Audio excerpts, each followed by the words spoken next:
Good evening, everybody. We reconvene this meeting, call it to order for the House State Government Finance and Elections Committee. We have two bills to finish up here tonight, and the first one is House File 3190, and I'll move the bill to have it before us, but the intention here is to lay the bill over for possible inclusion. Welcome to committee, Representative Long, if you want to explain your bill.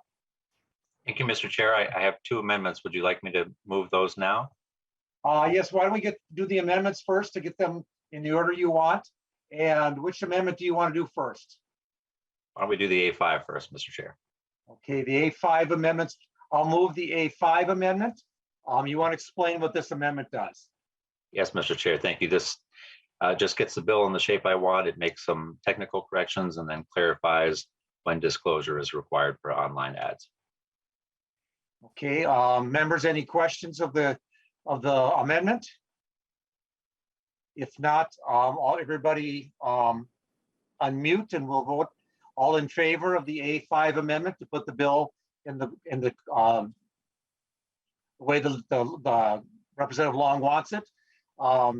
Say aye. Aye. Aye. Opposed? Ayes have it. Then what's the next amendment you'd like to do, sir? The A6, please, Mr. Chair. The A6 amendment. Pull it up here so I can see what it is. 4, A5.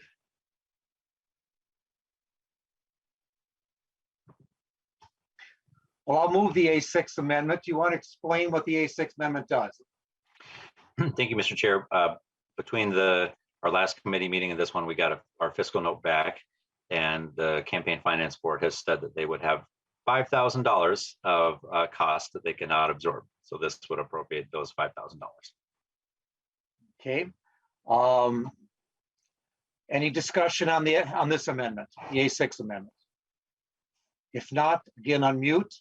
All in favor of the A6 amendment, please say aye. Aye. Aye. Opposed? No. The ayes have it. The ayes have it.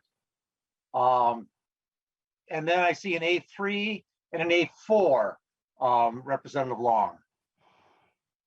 Are either one of those yours? Mr. Chair, those are the amendments I have offered for tonight. I think the A3 might have been mine previously, but it was updated by the A5. Okay, that's good to know.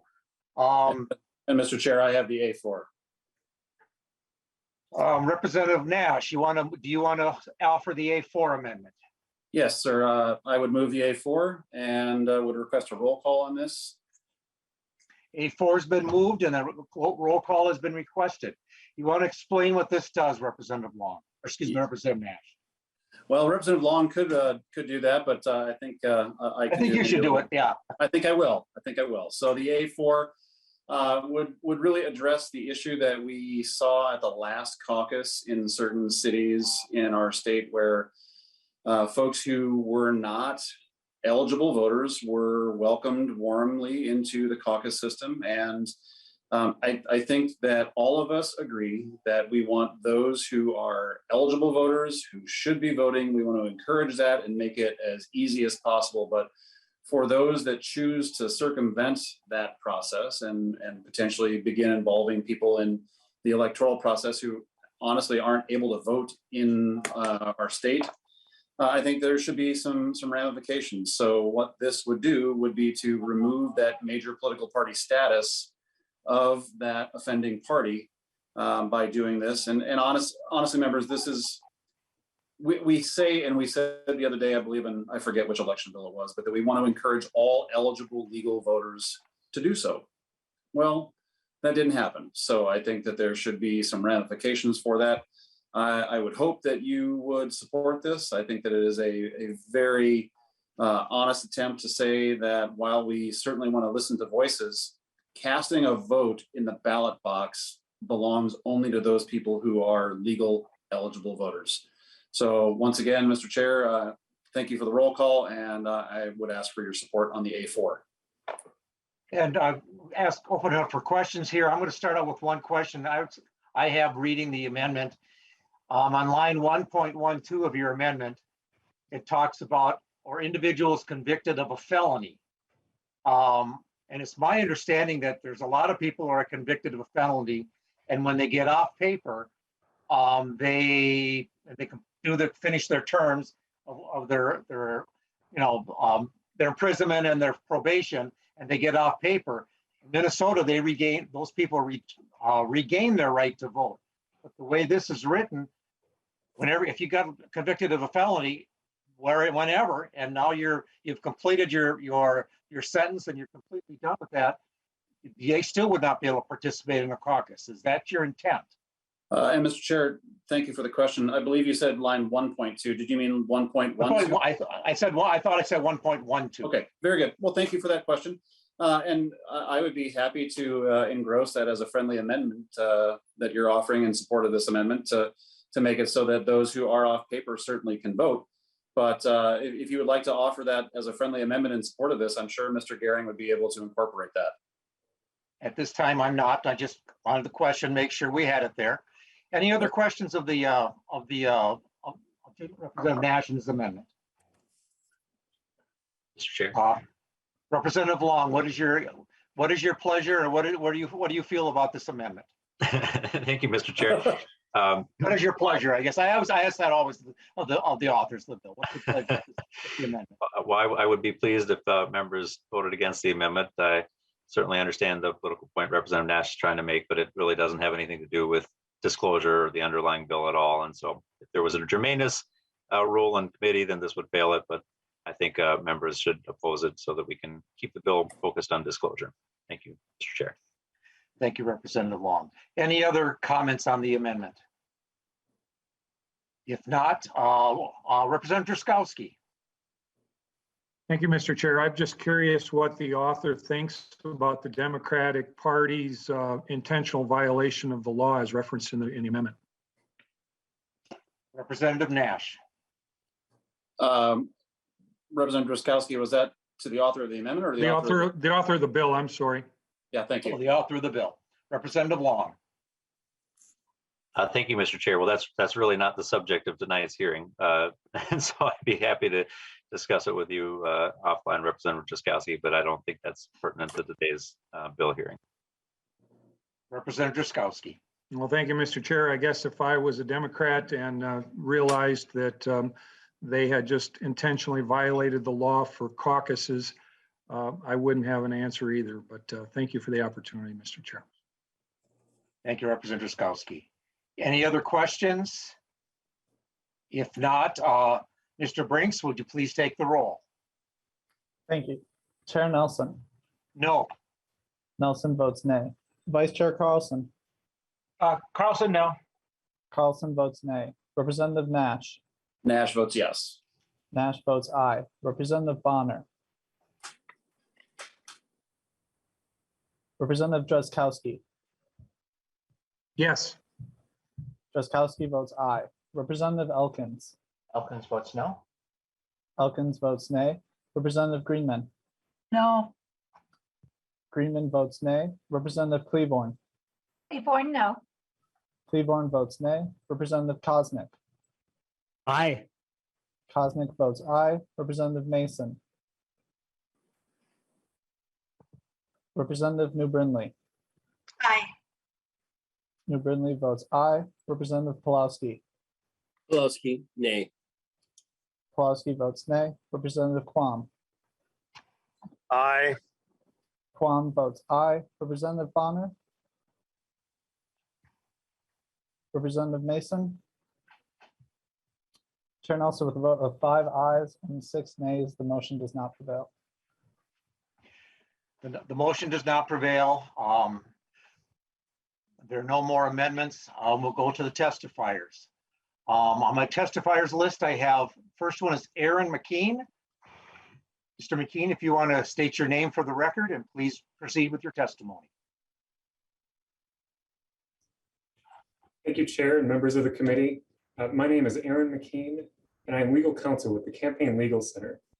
And we're in support of House File 3190 because it would update Minnesota's campaign finance laws to ensure that Minnesota voters have more information about who is trying to influence their vote.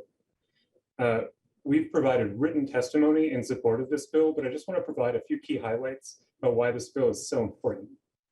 And just to begin with, House File 3190 is responding to the vast increase in independent spending that we've seen in our elections over the last 10 years. And what we know about that spending is it's often secret spending or anonymous spending.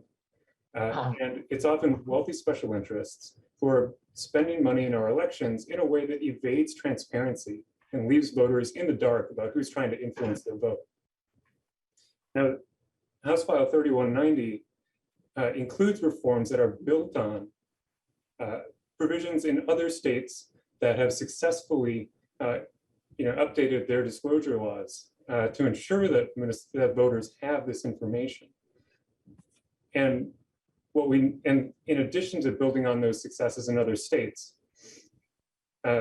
these reforms are also supported by almost 50 years of Supreme Court precedent upholding the constitutionality of transparency in election-related spending. Beginning almost 50 years ago with Buckley versus Vallejo, the Supreme Court has recognized that transparency supports three important interests in our democracy. It ensures that voters have information about who is spending to influence their vote so they can make decisions in the political marketplace. And then it also deters corruption and it deters the appearance of corruption. And then finally, disclosure also helps enforce other campaign finance laws like contribution limits. We support House File 3190 because it provides this important information for voters in Minnesota. And we encourage the committee to support this bill as well. I'm happy to answer any questions. Appreciate your time this evening. Thank you. Thank you, Mr. McKean. We'll do questions after we get the other. I guess there's only one more testifier, Ms. Arlene Dadu. Please identify yourself for the tape, and I'm sorry if I butchered your last name, but begin with your testimony. That's quite all right. Thank you, Mr. Chair and members of the committee. My name is Arlene Datu, and I live in St. Paul. I grew up in Chicago as a daughter of Filipino immigrants who came to the United States after World War II. My parents' version of success in America meant going to college and getting a good job, getting married, and settling down, fulfilling the ideals of the American dream. I spent most of my career working in communications at a number of major corporations in Chicago and Minnesota. I put my heart and soul into defending them through media and public relations. But it was in 2003 that I was first exposed to community organizing and public advocacy here in Minnesota, and it opened my eyes to the truth I had been missing. Corporations only look out for themselves. We were told time and time again that their most important resources were us, their employees. They told us we're a team and we're in this together, when in reality, we were the first to get cheated when anything went south. They prioritized their shareholders, which are often the executives and CEOs of the companies themselves, and only look out for their own investments. It's been made very clear to me corporate interests are very different from the community's interests. Yet corporations and other special interests have massive influence on who runs for office and what issues they decide to talk about. I often felt pressure to give to our company's corporate PAC, unsure whether or not my reputation or job security would be on the line if I didn't follow the standard. Oftentimes, I wasn't told where my money would go or what it would end up influencing. It is absolutely essential that we change our current system to limit the influence of these corporate actors. In the last presidential election, we saw an influx of grassroots donors who felt empowered to elect leaders who represented them and their communities. But corporations funneled hundreds of thousands of dollars through many different and often dark channels. In order to create a system that works for all of us, we need to expand access to voting and make it possible for people's votes to count through both their vote and financial means. But right now, we are currently at a disadvantage against corporations. We have to close the loopholes in our campaign finance system and restore power to Minnesotans. I think House File 3190 is a necessary step in the right direction to do just that, and I encourage the committee to support it. Thank you, Mr. Chair. Thank you, Ms. Day-Two. Representative Long, I forgot to allow you to explain your bill, and I'm sorry about that. It's been a long day here. So Representative Long, would you explain the bill and then we'll take questions. Thank you very much, Mr. Chair.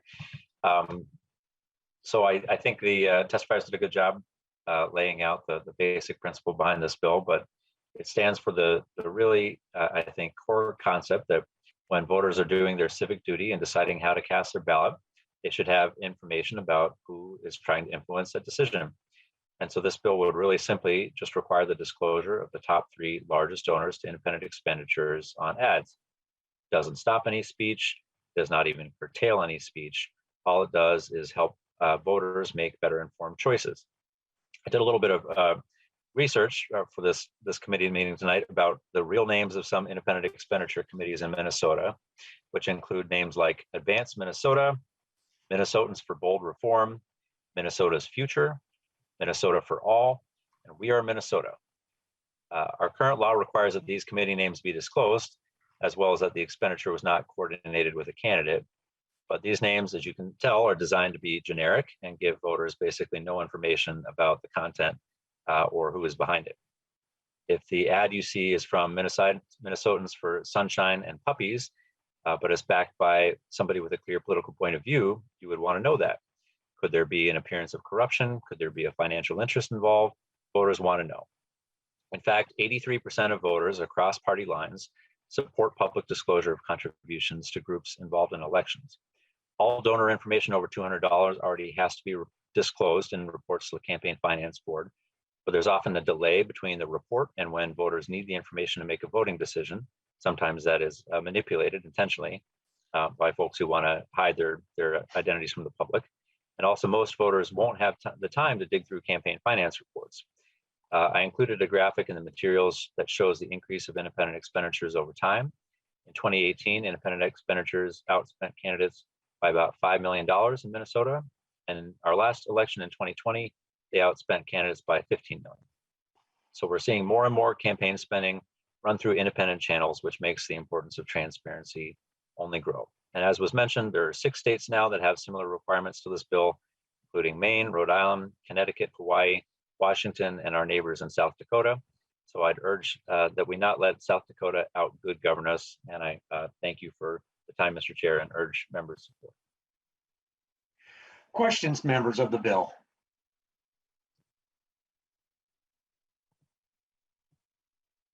Representative New. Thank you, Mr. Chair, and thank you, Representative Long. I do have some questions about the bill. It took me some time to go through the amendment while everybody was talking. I apologize. So hopefully I didn't miss anything, but I think that I got everything in order. So I know you deleted lines 19 and 20 on page 1, but I think that's the same thing as essentially covered in lines 15 through 18.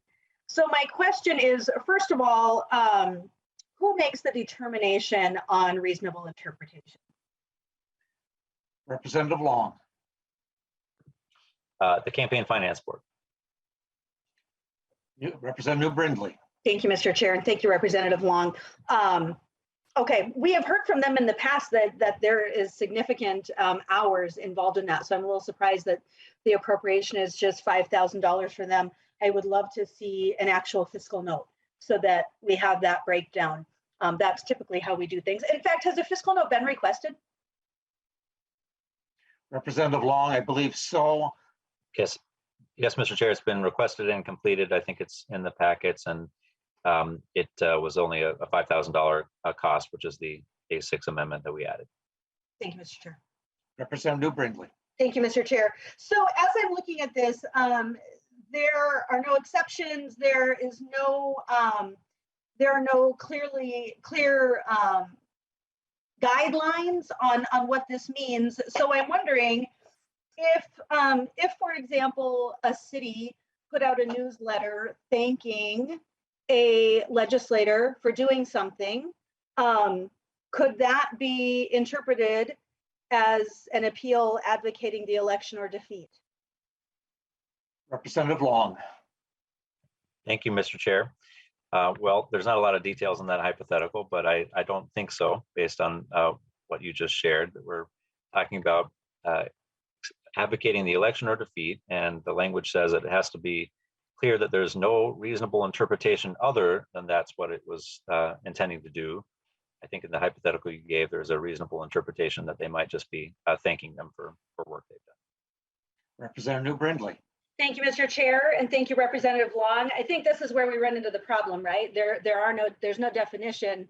So one person's definition of reasonably, no reasonable interpretation is going to be different from another's. This is the problem with using subjective language when we are writing laws.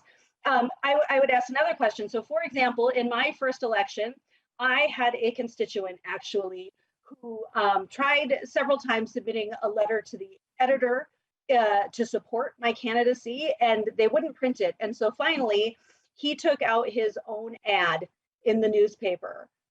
Would he fall under this? Representative Long.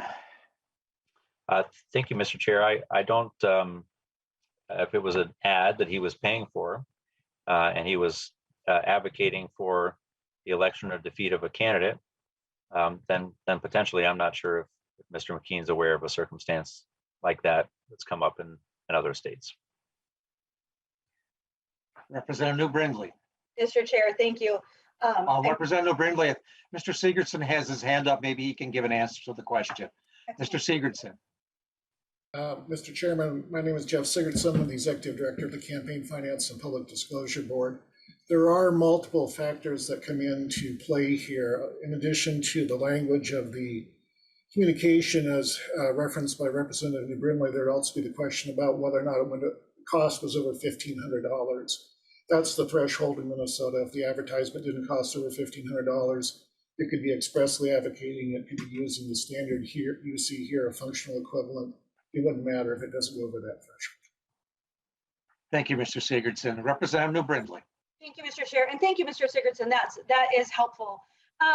What about, typically when we've heard similar bills in the past, there have been exceptions for certain groups. So for example, an endorsement from an editorial board, would that fall under this? Because arguably the value would be more than $1,500 to have an endorsement from an editorial board of a major newspaper.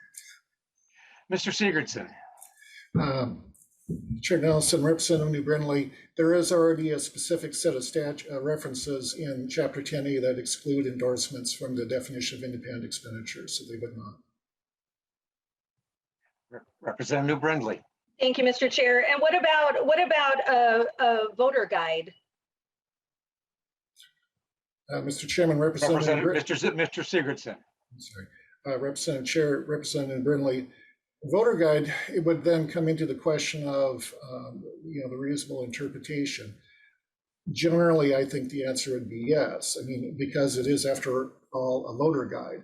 So it would be a reasonable interpretation to assume that the point that that's being put out for is to, in fact, influence the nomination or election of a candidate. I think in most cases you have seen courts support the idea that a voter guide, regardless of whether or not they use words of express advocacy, has no other reasonable purpose other than to try to influence elections. Representative New Brindley. Thank you, Mr. Chair, and thank you, Mr. Sigurdson. That is helpful also. Clearly, we have a problem here again with subjective language. Some of these items, yes, some of these items, no, but they would all be a question mark. And therefore, they are up to someone's subjective interpretation, which is problematic. My next question is, you talk about the top 3 contributors that they are directly required to be in the disclosure. And so, Representative Long, I'm wondering, we currently don't have to disclose any donor who donates less than $200. So, but there is no exception in your language for that. So if someone donates less than $200 under your bill, will they still have to be disclosed? Representative Long. Thank you for the question. So let me first respond to your prior point. The purpose of the language that is not just limiting express advocacy to phrases of express advocacy, the so-called magic words test, is that that's really easy to get around. And it is very simple for an independent expenditure to not use vote for, vote against in an ad and to get around that express advocacy definition. So that's why we need to have the additional definition here that shows that there's no reasonable interpretation other than express advocacy. To your question on the amount, there's not a threshold right now in the bill. I'd certainly be open to a discussion if you have one in mind, but it feels like a top three political donor category is one where you're not likely to catch very many folks in the $50 to $100 range who are contributing. I don't know very many independent expenditures that you can run that cheaply, but if that was a major concern and would earn your support, Representative New Brindley, I'd be happy to talk about making changes in that regard. Representative New Brindley. Thank you, Mr. Chair. And I certainly understand the intention of the bill. The problem is not with the intention, the problem is with the actual language. So what we're saying is that we no longer have privacy for donors who give under $200 if they happen to be the largest donors for these pieces of literature, whatever those may be. The other question is on lines 2.17 to 2.19. You say that those donors, it's whatever donors gave the most amount of money during the 12-month period preceding the expenditure. So that's not currently how we track campaign finance. We are typically, well, as legislators, I mean, those are typically done annually. And then of course, during election cycles, they are a really random reporting cycle. So this does not match any current reporting cycle. So are all of the organizations involved going to now have to track their donations on a different cycle? Are you going to adjust the campaign finance reporting so that these things can match up? Or are you just going to have completely different randomized reporting that everyone is now going to have to track? Representative Long. Thank you, Mr. Chair. Thank you for the question. No, this would not change any reporting to the CFB. The goal is to try to prevent there being manipulation of when people are giving to try to avoid public disclosure. And so if you have a 12-month period based on the date of the ad, that's a very fair way, I think, to avoid entities trying to get around disclosure requirements.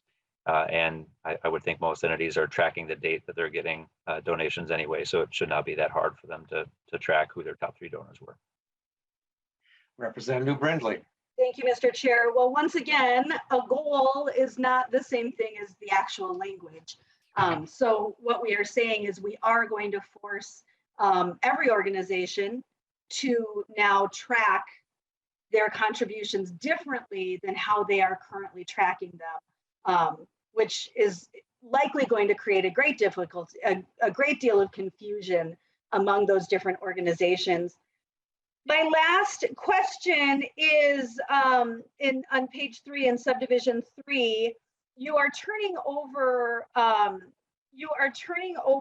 rulemaking on disclosure for electronic communications to the Campaign Finance Board.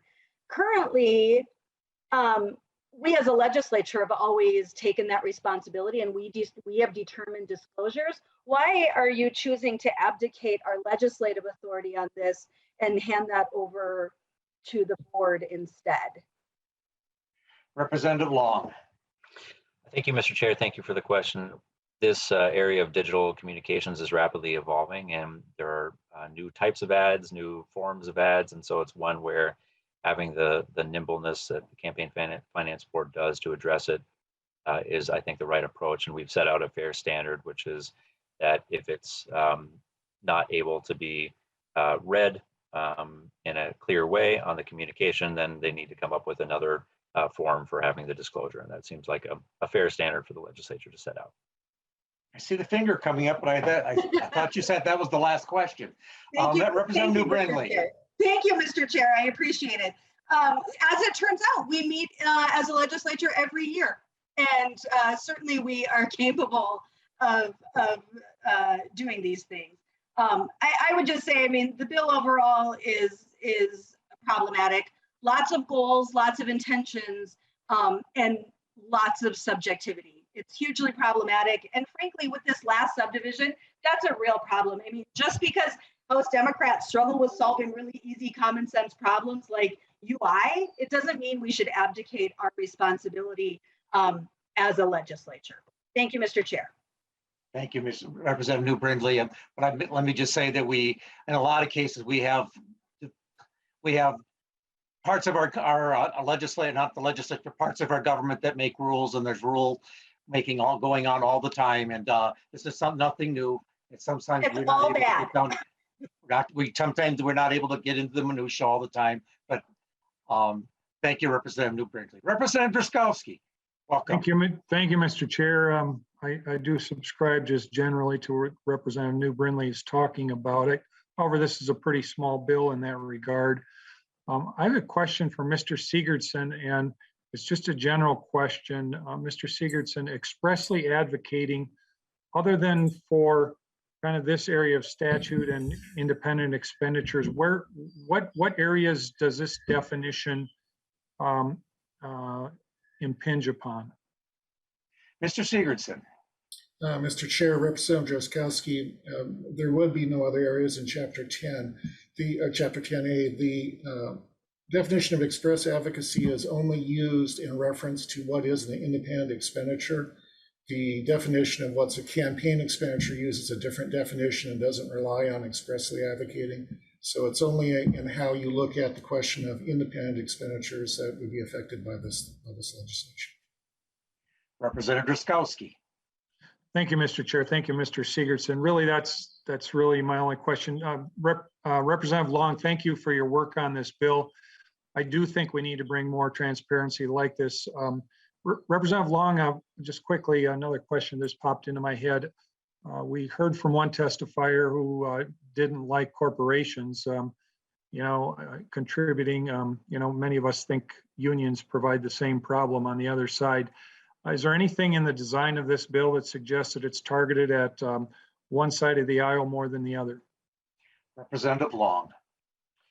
Thank you, Mr. Chair. Thank you for the question, Representative Drazkowski. No, there is not. This is all donors of all types, and it's really meant to be equal opportunity transparency so that voters have information that can help them make good decisions about how to evaluate independent expenditures when they're pulling that lever at the ballot box. Representative Drazkowski. Thank you, Mr. Chair. Thank you, Representative Long.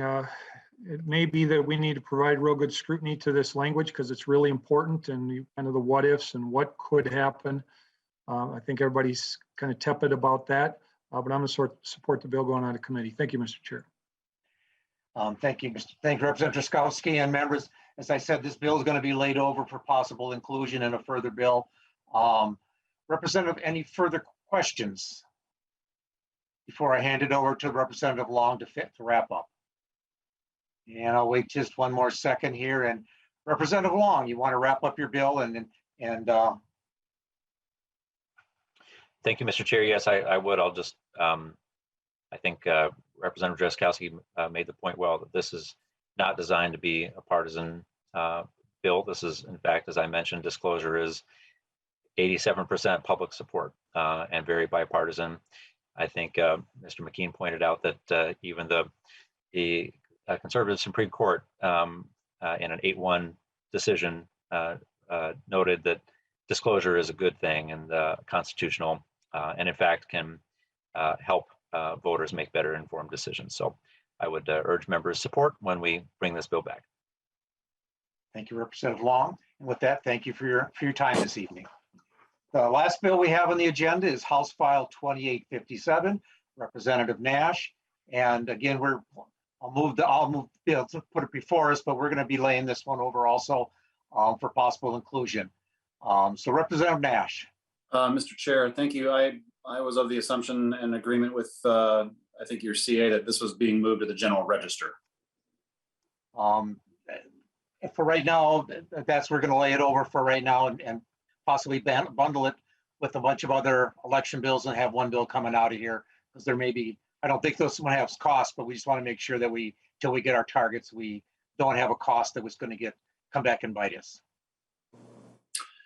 Well, that's certainly very different than I had been told by your folks. This is the first I've heard that it's going to be laid over. So that's a bit of a surprise, Mr. Chair, but I would bring this before the committee. The 2857 bill is pretty straightforward. It says that if an organization that could be on either side of the aisle is going to send out a ballot, an absentee ballot request form, that on the outside of the ballot or outside the envelope, it has to say this is not an actual ballot. Now, many of you probably went through the same thing that I did, hearing from countless constituents who said, I think I've been sent a real ballot, a live ballot. And that causes a lot of confusion for people. And I think that this is a great solution for it. The language here is not onerous. The cost to the organization to print something on the outside of an envelope is absolutely no more than they're currently paying. And I really can't imagine what the fiscal note for this would be, Mr. Chair. So I'm confused by that once again, that a bill that you're the co-author on, that we're holding in committee to include in an omnibus bill. So still confused about that. Perhaps we could talk about getting this out of committee. I still am confused as to how we got there, but the gist of the bill is we should be about the business of removing confusion for people. Much like I'm confused with why you're holding this in committee, the people in our districts are confused as to why they get 8, 10, 12 absentee ballot request forms. They can still do that under this bill, but on the outside of each of those outer envelopes, it would say this is not an actual ballot. And that's the bill. Questions for the bill? I see we have one person signed up to testify. Ms. Nicole Freeman from the Secretary of State's office. Ms. Freeman, are you here to do you have testimony, or are you just here to answer questions? Thank you, Mr. Chair. I'm just here to answer questions. Thank you for that. Members' questions?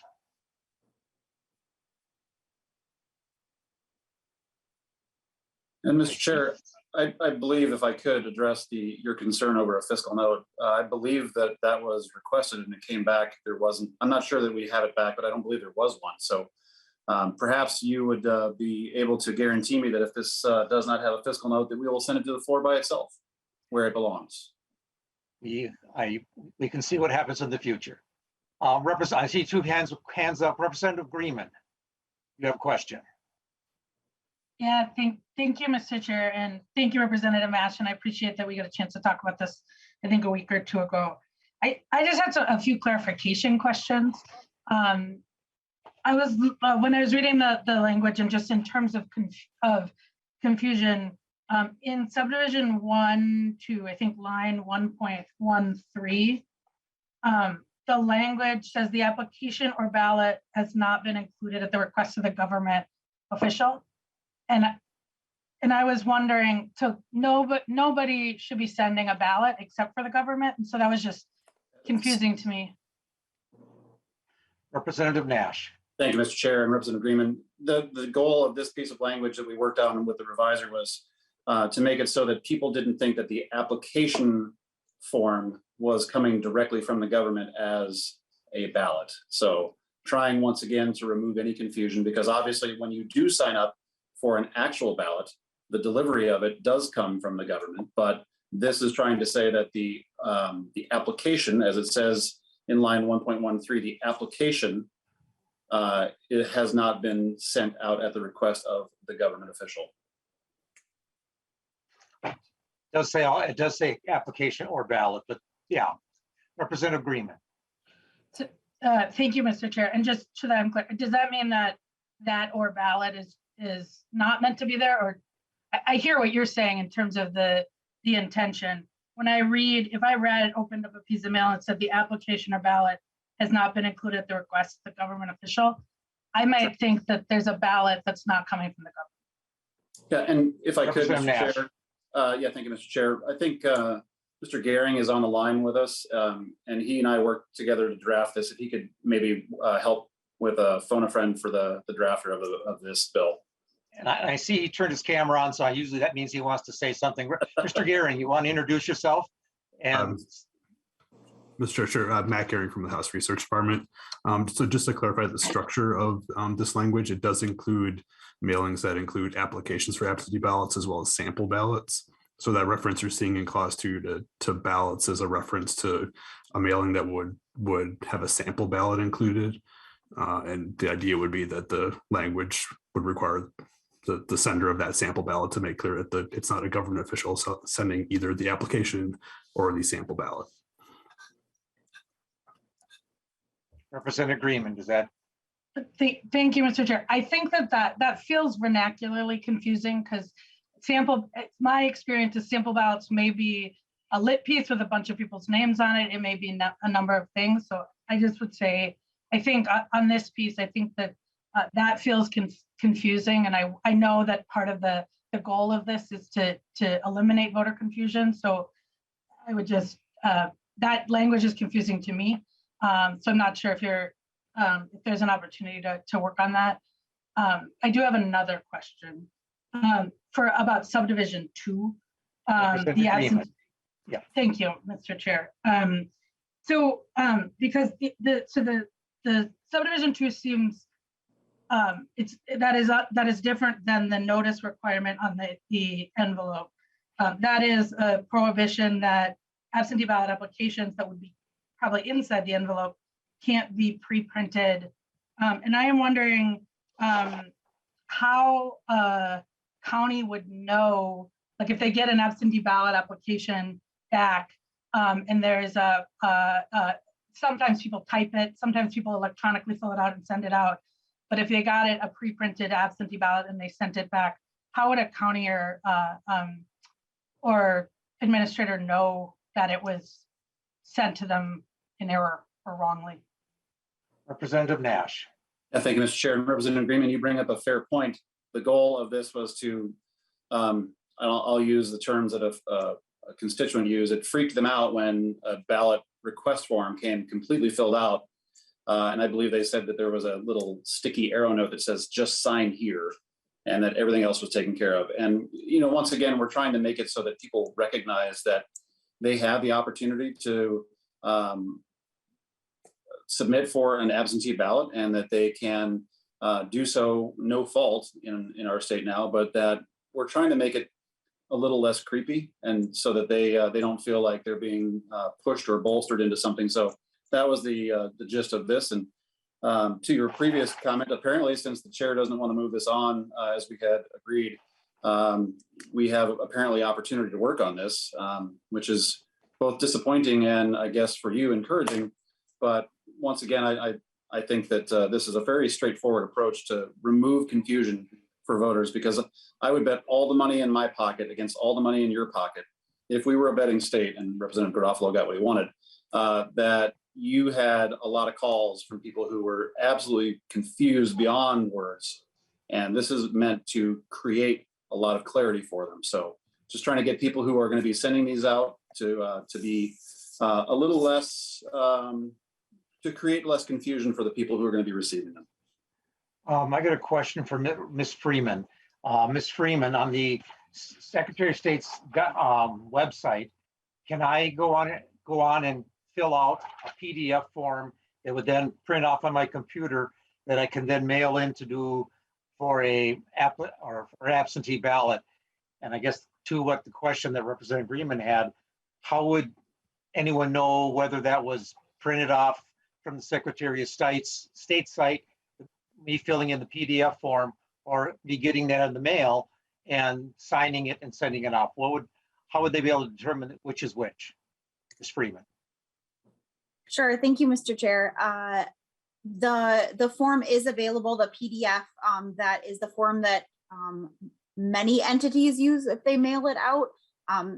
There's in state law, there's just required that certain information is on an application. So it's not required that the form on our website be used, but It is available for people to, print out and fill out either by hand or type and fill out. Any of those methods are acceptable. If the application, looked like the standard form, I am not sure what mechanism there'd be available for a county official or a election administrator to determine where the form came from. Other than, there's a matching process and verification that ID numbers match and date of birth match and that the voter is registered and all of those processes, of course. But I think that was one of the concerns. That was a question that we had around that prohibition, is just what would the responsibility be for the county administrators then? Mr. Chair. Representative Nash. Yeah, thank you, Mr. Chair. And I'm sure we've all seen many of these applications that get mailed to folks. It isn't only just the application PDF that has been downloaded from the Secretary of State webpage. And I appreciate the representative from the Secretary's office just nodding in agreement with that. It is oftentimes filled out, and then other messages from the particular entity that's trying to get you to fill it out is wrapped in around it. So we are trying to say to those people, you can't pre-fill this out. That is the intent of the bill. Representative Agreement, you have another question? Yeah, and I appreciate I think I'm committed to, and we have talked about the issue that happened in the 2020 race of just people getting a lot of different kinds of mailings. And I think there's a few different things that are part of the solution. One of them is permanent absentee, folks who sign up for a permanent absentee ballot and think they're going to get it and then get another application. I know that that's not what this is dealing with, but I think that's a part of the solution. But to this, and I think sort of back to subdivision 2, do you have a sense, so if let's say an independent expenditure sends it out and it's pre-filled, somebody sends it back, is there any consequences to that voter if that happens, if this law passes? Representative Nash. Thank you, Mr. Chair. Well, the consequence to the voter, I don't believe there would be, but to the organization that has, if this were to pass, after the chair obviously lets it out of committee, the consequence would be on those who are sending it out, not the voter themselves, to answer your question. I got 2 other people with their hands up. I'm going to go to the other questions. Representative Carlson, you have a question. Yes, thank you, Mr. Chair. My questions are a little more, I guess, elementary. I'm familiar with the documents which we are talking about, and I just wish we had a visual or an example of, how this could be displayed. I'm always concerned that while I love the intent of what this bill is trying to achieve, that there's a clear understanding, at least amongst us decision makers, in terms of how that would play out in real life. So I guess my question is Representative Nash, for example, where it says markings to clearly distinguish it from official election mail sent by a unit of government. I wish we had an example that you could do a screen share or some way, to the best of your ability to describe in words the intent to that. Because I think what I might be envisioning might be different than what others are thinking. Do you have some thoughts on that, or some way that can be more clearly articulated? Representative Nash, and I've got a few of those in the mail myself the last election cycle. I didn't save any of them, but yeah, Representative Nash. Yeah, well, thank you for the support there, Mr. Chair. The goal again is to get rid of the confusion and to make it so that someone who goes to the mailbox and takes out one of the, I would say, intentionally, not misleading, but intentionally motivating actions of this looks like an official ballot. We want to prevent that. So I'm not sure that there's any other deep in the weeds or nefarious intent there, Representative Carlson. It is to create a greater sense of clarity. And I would be amazed if you didn't see these during the last election, because I know that everybody that I talked to was blown away at the number of pieces of mail that went into their district from organizations on both sides of the aisle trying to get someone to fill out an absentee ballot request form, and saying, well, you know, the Sierra Fund got me to fill out my absentee ballot, or the NRA got me to set it out. We're trying to avoid confusion by simply saying, mark the exterior of the envelope that this is not from a unit of government. This is from pick your favorite organization here, and that this is not an actual ballot. It's that simple. So again, I appreciate the chairs being my co-author, and I appreciate the support and sentiment apparently of everybody in the committee, even though we're not apparently moving this out. The goal is not to subvert anything that you may think. It's very simple. Create clarity. That's the goal. Representative Carlson. Yeah, well, thank you, Representative Nash. And to, I guess, to quote Representative New Brindley, with bills, with good goals and intentions, we need to focus on the language that's before us, and that's really all I'm getting at. I'm quite aware of the problem to which we are trying to solve, and I do hope that you do see that the conversation we're having now is an attempt to get this right, so that we don't do the opposite of what we're intending to do, which would be to create more confusion. So please take this as constructive criticism, and again, I think with the conversation we're having here today, we can work towards a solution that could truly benefit all Minnesotans. Well, Mr. Chair. Representative Nash. Thank you, Mr. Chair. Well, a good place to do the amending of things would be on the floor of the House. I'd be happy to bring an amendment to the floor if it were to be released from committee, and we could actually work on those things. But the problem is, it sounds like it's going to be held for a mini elections omnibus bill to make things that we don't want to vote for look all the more appealing, and create in and of itself through that action greater confusion around this issue. So thank you.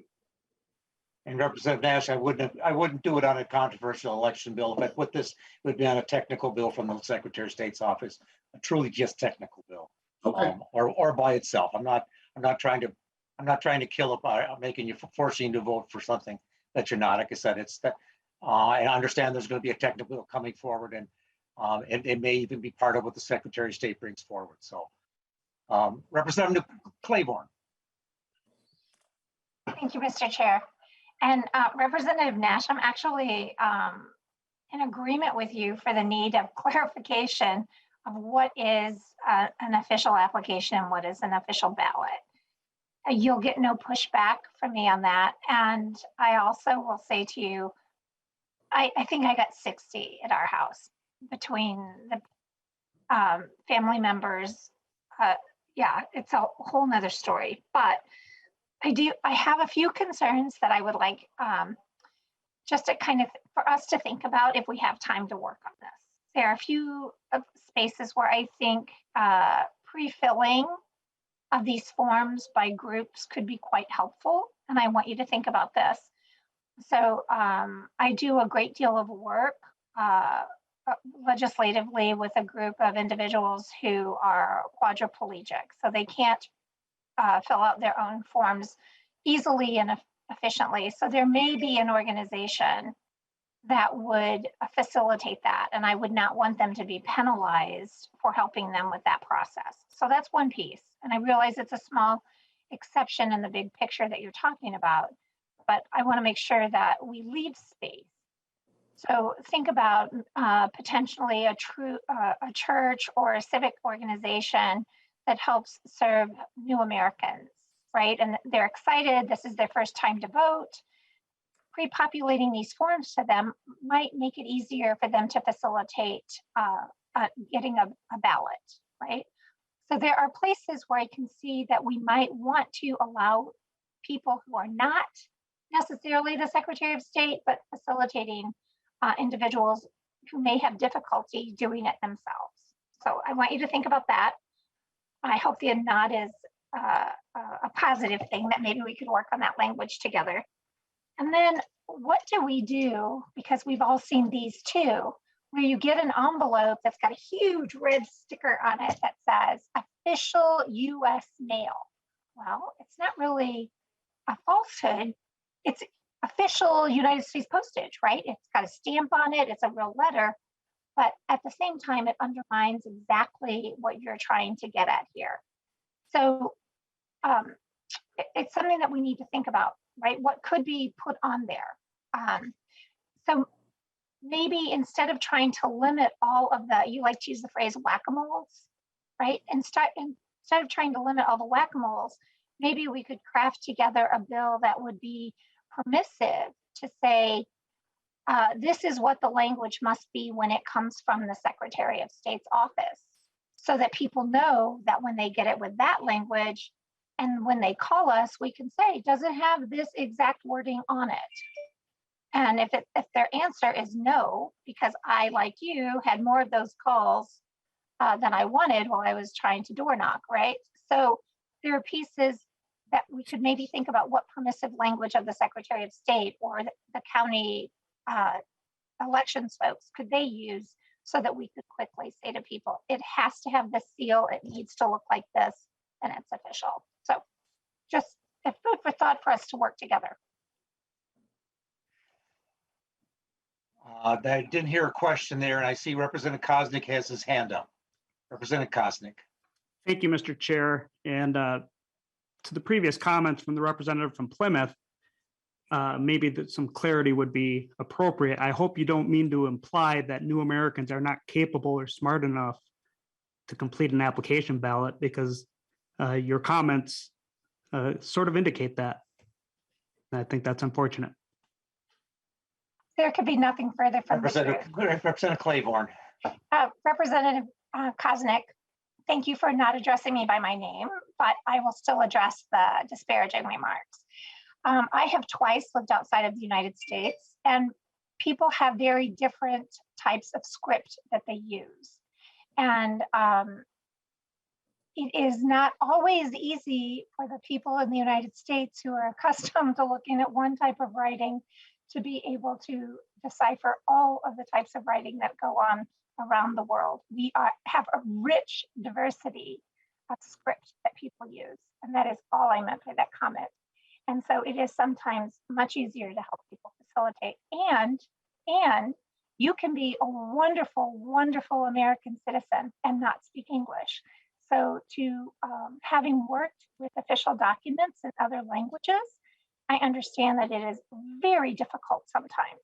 And so from my own experience of being fluent verbally, but not in a written capability in another language, I think sometimes offering assistance is very, very helpful. Thank you. Well, Mr. Chair. Representative Koznick. Thank you. I don't want to belabor the point, but I appreciate the author and the co-author's intent in that we don't want to be manipulating people's abilities to fill out application ballots and further manipulating their voting patterns. So thank you for bringing the bill forward. And with that, I see no other hands up. Representative Nash, you want to do a wrap up and wrap up the bill? Sure. Thank you, Mr. Chair. And thank you to all of those who said that they support it. And I'm happy to work on language that may make you happier in your support. But once again, I hope this doesn't get held hostage in committee. I think that this is a valuable bill that, particularly in an election year, as we begin to have people who will be planning their efforts to send out these absentee ballot request forms, that it is something that we should actually get done quickly, and the sooner the better. So I would say, let's send it to the floor. We can work on amendments. I would make that last appeal to the chair. I understand that there may be a technical bill, but I think that if we can get this out to the people who will be sending these things out as they are planning what those will look like, the better we're going to wind up being. So once again, thank you to the chair for his co-authorship of this bill. And thank you for those that are in support of it. Again, I think the goal of this is to make it so that we do not bombard people with things that are confusing them, particularly around our elections. That is absolutely the goal of this, is to create clarity. So thank you, Mr. Chair. Thank you, Representative Nash and members. And before we adjourn, I was just going to say that our next meeting is Thursday, the 17th. We have some bills that are listed. There's a couple that have been pulled out because we haven't got them back yet, or we've been told that we won't get them back yet. But just pay attention. And like I said, we'll be meeting Thursday morning at our normal time. And with that, members, have a good night. We are adjourned.